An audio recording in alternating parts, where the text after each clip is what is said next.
Mari kita bersatu dalam doa. Bapa yang baik yang bertahta dalam kerajaan sorga, sungguh baik Tuhan anugerah-Mu, di mana Engkau memberkati kami dan melindungi kami serta mengasihi kami untuk mengawali pagi hari ini dengan sarapan rohani-Mu Tuhan. Tuhan, ajarilah kami bagaimana cara kami rendah hati untuk menangkap apa yang ingin firman-Mu katakan kepada kami. Dan Tuhan, ajarilah kami juga Tuhan agar kami mengawali hidup kami selalu dengan firman-Mu. Ini Tuhan doa kami dalam nama Allah Bapa, Anak, Tuhan Yesus Kristus dan Roh Kudus. Amin. Shalom Bapak, Ibu, dan saudara-saudara yang terkasih. Firman Tuhan yang menyapa kita pada pagi hari ini diambil dari 1 Petrus 4 ayat 12 sampai ke 13. Saya akan membacakannya untuk kita semua. Saudara-saudara yang terkasih, janganlah kamu heran akan nyala api siksaan yang datang kepadamu sebagai ujian. Seolah-olah ada sesuatu yang luar biasa terjadi atas kamu. Sebaliknya, bersukacitalah sesuai dengan bagian yang kamu dapat dalam penderitaan Kristus, supaya kamu juga boleh bergembira dan bersukacita pada waktu Ia menyatakan kemuliaannya. Demikian firman Tuhan. Bapak, Ibu, dan saudara-saudara yang terkasih dalam nama Tuhan Yesus Kristus, di pagi hari ini kita diawali dengan firman yang ingin berkata kepada kita agar kita dapat bertahan dalam menghadapi penderitaan. Bapak, Ibu, dan saudara-saudara yang terkasih, mungkin ketika menonton renungan ini, kita semua mengalami banyak pergumulan. Pergumulan dalam urusan keluarga, dalam urusan perekonomian, hubungan antar pasangan, antar teman kerja, dan masih banyak lagi. Dan juga mungkin ada yang merasa ingin menyerah ataupun membutuhkan seseorang untuk curhat ataupun kekuatan untuk menguatkan kita agar kita dapat bertahan dalam penderitaan tersebut. Tapi Bapak, Ibu, dan saudara-saudari yang terkasih, firman Tuhan berkata, di mana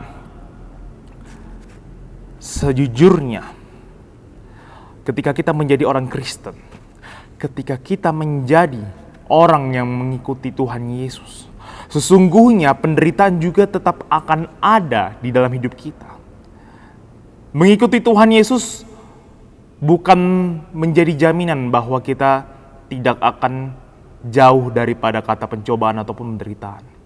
Tetapi di sini surat Petrus menguatkan kita agar kita dapat selalu kuat, agar kita menghayati setiap nyala-nyala api siksaan atau penderitaan sebagai bagian dari identitas kita di dalam Kristus, di mana Tuhan Yesus sendiri pun menghadapi penderitaan. Dia diusir dari Nazaret, kampungnya sendiri. Kemudian dia disiksa dan Tuhan Yesus juga disalib. Di mana ini juga menjadi refleksi bagi jemaat-jemaat di zaman Petrus, agar mereka di dalam identitasnya sebagai pengikut Yesus juga dapat bertahan di dalam penderitaan tersebut dan juga dapat tetap teguh untuk menghayati setiap penderitaan yang mereka hadapi sebagai bagian dari spiritualitas mereka.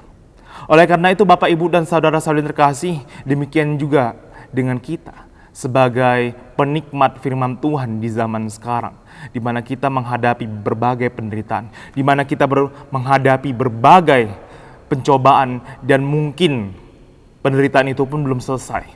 Tapi niscaya Tuhan Yesus bukanlah Tuhan yang meninggalkan pengikutnya, tapi Tuhan Yesus adalah Tuhan yang mengerti dengan keadaan kita, kondisi kita. Tuhan mengetahui kondisi ekonomi kita. Tuhan mengetahui kondisi hubungan kita dengan keluarga dan teman kita. Tuhan Yesus juga mengetahui hubungan. Tuhan Yesus juga mengetahui apa obat-obatan yang sedang kita konsumsi. Dan niscaya Bapak, Ibu, dan saudara-saudara terkasih, Tuhan Yesus melalui Roh Kudus menguatkan kita dan memberikan kita penghiburan agar kita tetap bertahan di dalam penderitaan yang kita alami, dan juga agar kita tetap teguh di dalam setiap pencobaan yang kita rasakan. Dan pada akhirnya Tuhan akan memberikan jawaban atas penderitaan kita melalui doa yang kita doakan kepada Tuhan. Dan disitulah kita dapat melihat bagaimana cerita yang Tuhan rancang sesungguhnya begitu indah, lebih indah daripada penderitaan yang sedang kita alami sekarang. Kiranya Roh Kudus memberikan kita hikmat agar kita selalu dapat menghayati pertolongan Kristus di dalam penderitaan yang kita alami sekarang. Amin. Mari kita bersatu dalam doa.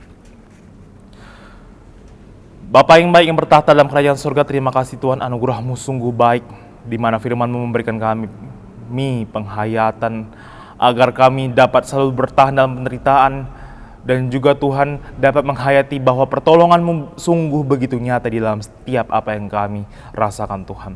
Tuhan, tolonglah kami, berikanlah kami hati dan hikmat agar kami dapat mengerti bagaimana Engkau memberikan jawaban doa kepada kami yang sekarang menghadapi pergumulan. Dan Tuhan, janganlah jauh daripada kami, tapi Tuhan buatlah kami mengerti, serta ampuni Tuhan dosa-dosa kami, agar kami layak menjadi anak-anak-Mu.